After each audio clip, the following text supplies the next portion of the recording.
In this tutorial, we'll show you how to use the guillotine style stack paper cutter.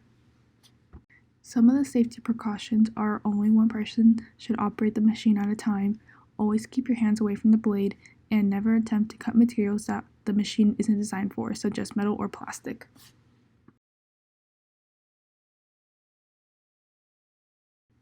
Begin by preparing your paper stack. Tap the edges of the paper on a flat surface to align them evenly. The straighter your stack, the cleaner your cut will be. Next, put your paper stack under the cutter, aligning your cut line with the measurement grid. Use the alignment bar to make sure all the pages get an even cut. To tighten the bar, turn it to the right, and to untighten it, turn it to the left.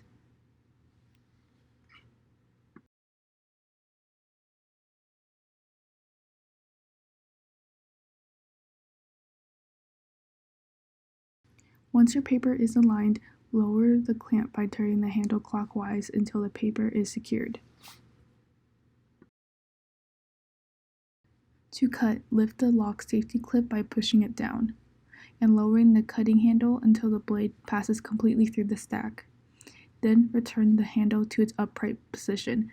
The safety clip should automatically go back into place. Remove your freshly cut stack. Check the edges to ensure they're even and clean. If your cut is slightly off, adjust your paper alignment and repeat. When you're finished, make sure the area is free of scraps.